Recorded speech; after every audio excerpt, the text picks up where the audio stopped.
Saya ada sebuah kisah yang saya baca dalam Tarikh Baghdad. Dalam kitab tersebut diterangkan ada pemimpin zalim, betul namanya Hajjaj bin Yusuf. Hajjaj bin Yusuf ini Masya Allah, kegemarannya, kesukaannya mengalirkan darah, hobinya itu bunuh orang, Masya Allah. Jadi kalau ada di antara antum hobinya itu mancing, masih mending. Hobinya Hajjaj bin Yusuf itu gorok orang. Akhirnya dia menjadi salah satu pemimpin yang didoakan keburukan oleh para ulama. Salah satu tempat yang tidak suka dengan kepemimpinan Hajjaj bin Yusuf itu daerah Irak. Daerah Irak itu salah satu pusat peradaban pada zaman dulu, ikhwan. Makanya antum melihat ya hari ini, kenapa Irak kok tidak pernah tenang, Ustaz? Karena memang dari dulu orang yang tidak beriman itu tidak senang Irak, karena dia pusat peradaban. Makanya ada Busrah, ada Basrah, ada Kufah. Ilmu nahwu aja berkembang sampai madhabnya itu terbagi dua itu di Irak.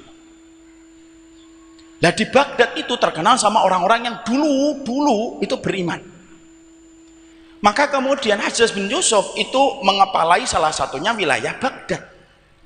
Ketika beliau mengepalai kekuasaan Baghdad, ada yang unik dalam pemerintahan di Baghdad. Apa yang unik dalam pemerintahan di Baghdad itu? Di Baghdad itu setiap pemimpin yang ditunjuk oleh Hajjaj bin Yusuf itu tidak mampu bertahan lama. Ada aja musibah yang didapatkan. Kenapa setiap pemimpin di Irak tidak pernah bertahan lama ketika ditunjuk oleh Hajjaj bin Yusuf? Karena setiap pemimpin yang ditunjuk oleh Hajjaj bin Yusuf, maka seketika orang-orang Irak yang saat itu terkenal dengan ketakwaannya kepada Allah langsung mengangkat tangan dan langsung menggelegar di langit dan diterima oleh Allah. Makanya pemimpin yang menguasai Baghdad itu tidak pernah lama ketika ditunjuk oleh Hajjaj bin Yusuf. Hajjaj bin Yusuf ketika mendapati satu persatu pemimpin dan penguasa Irak yang ditunjuk sama dia tidak pernah bertahan lama di Irak menguasai Baghdad dan selalu mendapatkan musibah. Hajjaj bin Yusuf itu mikir keras, gimana ya caranya supaya pemimpin yang saya tunjuk di Baghdad ini bisa bertahan lama. Yang difikirkan oleh Hajjaj bin Yusuf mikir lama, ternyata ketemu. Hajjaj bin Yusuf itu zalim, tapi pintar. Maka kemudian yang dilakukan Hajjaj bin Yusuf itu apa? Dia akhirnya memberikan perintah, instruksi kepada seluruh warga di Baghdad. Apa itu instruksinya? Dia mengatakan kepada seluruh warga di Baghdad, silahkan seluruh warga di Baghdad diperintahkan oleh beliau, diperintahkan oleh dia, diwajibkan oleh dia, ngumpulkan telur. Dan harus dikumpulkan di alun-alun kota Baghdad. Saat itu warga Baghdad ketika mendapatkan perintah untuk mengumpulkan telur sempat mikir, ini Hajjaj bin Yusuf ini apa lagi perintahnya ini? Mengumpulkan telur ini buat apa? Tapi disertai ancaman, siapapun yang tidak mengumpulkan telur di alun-alun kota maka akan dikenakan hukuman yang berat. Para warga di Baghdad mikir, ya sudah, daripada mendapatkan mudarat, ya sudah kita kumpulkan telur. Kalau memang maunya Hajjaj bin Yusuf itu pengen untuk mendapatkan telur. Mungkin kalau kita yang mikir orang Klaten ini pasti pengen buat dadar raksasa ini kan gitu. Kalau kita yang mikir martabak, berapa telurnya? Ribuan. Kumpul satu persatu warga Baghdad mengumpulkan telur. Setelah kemudian terkumpul dari kejauhan, Hajjaj bin Yusuf ketika ngelihat gitu sudah pada ngumpulkan telur, dicek ada nggak warga yang tidak mengumpulkan telur? Tidak, semua setiap pintu dari rumah-rumah di Baghdad sudah memberikan telurnya dan dikumpulkan di alun-alun kota. Hajjaj bin Yusuf senyum dari kejauhan. Ini ada di dalam kitab. Setelah itu Hajjaj bin Yusuf berkata di dalam hatinya, biarkan telur itu di situ. Dia memberikan perintah kepada para pasukannya dan bawahannya, biarkan telur di situ, jangan diutek-utek, dan usahakan telur-telur itu tidak dipecah. Mungkin antum juga masih bingung kan, ngapain gitu? Antum aja masih bingung. Saya juga saat membaca kitab juga, ini maksudnya apa yang mengumpulkan telur? Lalu kemudian ternyata setelah 1 hari, maka kemudian Hajjaj bin Yusuf memberikan perintah berikutnya.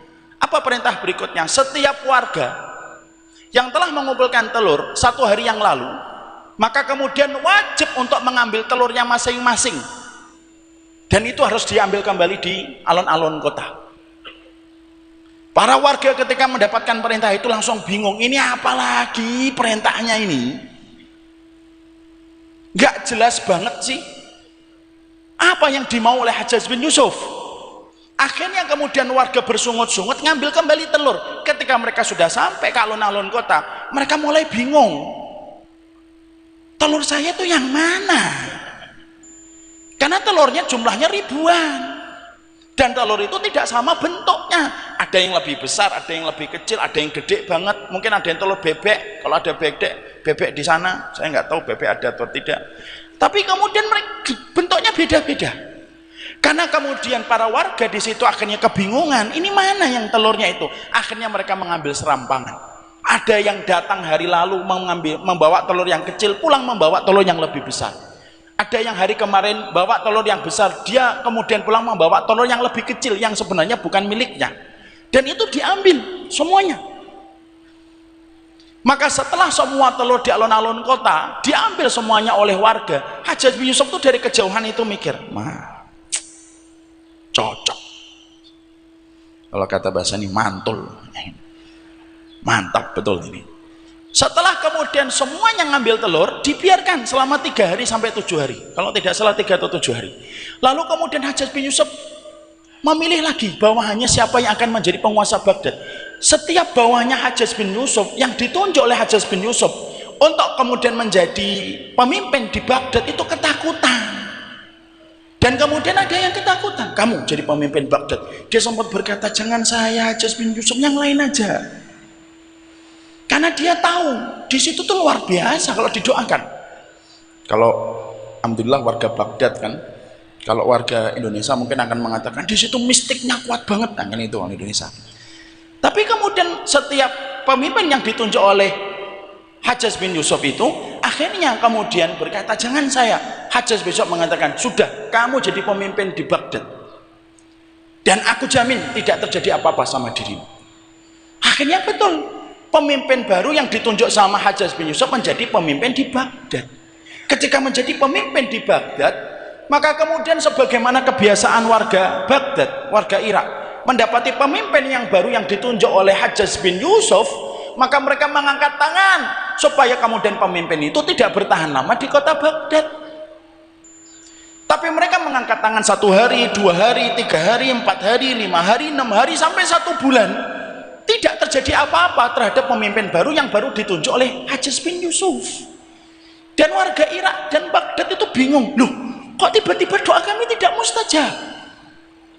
Ini kenapa? Ketika mereka mendapati doa mereka tidak lagi mustajab sebagaimana sebelum-sebelumnya ketika mereka sudah mengangkat langsung dikabulkan oleh Allah, maka kemudian akhirnya warga Baghdad ini berbondong-bondong untuk mencari seorang ulama yang hanif, ulama yang lurus. Lalu mereka menceritakan tentang apa yang terjadi dalam diri mereka ketika doa mereka tidak lagi mustajab sebagaimana sebelumnya. Ulama itu cuma berkata, apa yang terjadi pada kalian 1 bulan ini? Tidak terjadi apa-apa. Kemudian ulama itu berkata, apa yang diperintahkan berkaitan tentang makanan. Ketika disebutkan makanan oleh ulama yang hanif ini, para warga di Baghdad langsung mikir, kami diperintahkan untuk mengumpulkan telur. Terus kami kumpulkan telur. Terus setelah 1 hari telur itu disuruh ngambil kembali. Terus kalian mengambil telurnya milik kalian masing-masing. Tentunya tidak bisa wahai guru kami, karena sesungguhnya telurnya terlalu banyak. Akhirnya kemudian kami mengambil telur secara sembarangan. Yang terpenting kita bawa telur lagi ke rumah. Ulama itu berkata, sudah ketemu jawabannya. Telur yang berbeda yang kalian bawa ketika ukurannya tidak sama dengan telur yang kalian bawa hari sebelumnya, itulah yang dinamakan telur syubhat. Telur itu sudah kalian makan. Yang syubhat itulah yang akhirnya menjadikan pintu langit tertutup untuk kalian dengan apa yang baru saja kalian makan ketika makan telur yang syubhat, ketika itu bukan sesuai dengan telur yang kalian miliki. Masya Allah. Kalau kita bayangkan telur ukurannya beda itu berapa sih? Tapi detail kalau sudah di hadapan Allah. Jadi akhirnya dari rangkaian itu kita akhirnya paham, oh ternyata masalah makanan itu bukan masalah ringan, tapi masalah makanan itu menjadi masalah yang besar pada kehidupan kita. Makanya ketika kita memahami tentang ini, akhirnya kita mulai mengerti, Orang kalau sudah menetapkan perjalanan dia menuju kepada ke akhirat dan tidak ada tempat yang dia inginkan kecuali adalah surga, tidak ada perkara yang paling penting dan tidak ada perkara paling pokok yang harus kemudian dia harus perhatikan kecuali adalah faktor makanannya dan profesinya. Makanya akhirnya saya baru paham kenapa ya orang-orang yang tidak beriman itu bernafsu betul supaya barang kita tersentuh dengan yang haram. Kenapa orang yang tidak beriman itu bernafsu betul supaya barang-barang yang ada di sekitar kita itu diselipi dengan barang-barang yang najis atau barang yang haram? Karena mereka belajar dari sejarah. Kalau setiap muslim sudah makan yang bersih, apa yang mereka makan tidak najis, apa yang mereka makan sudah tidak lagi haram, apa profesinya sudah tidak lagi syubhat, maka mereka setiap ngangkat tangan tidak ada penghalang antara dia dengan langit. Dan itulah yang menjadikan kita merenung. Urusan makanan tidak sederhana yang sering difikirkan, apalagi pada zaman hari ini ketika materialistik mengepung pada kehidupan kita. Orang itu kalau hari ini itu kan kalau sudah materialistik apa yang dipikir? Yang dipikir itu yang penting dapat duit. Makanya omongannya orang kalau sudah materialistik kita apa? Mau cari yang haram aja susah, apalagi yang halal. Bahkan di daerah Demak sampai kita mendapati ada satu tempat pijet-pijet plus itu ketika dikepung, digerebek sama polisi, marah-marah dia. Dan sempat bilang apa? Loh Pak, kalau semuanya kerjanya benar dan tidak ada yang ambil kerjaan kayak saya membuka pijet plus, neraka nanti sepi. Coba. Dan itu nyata, videonya viral.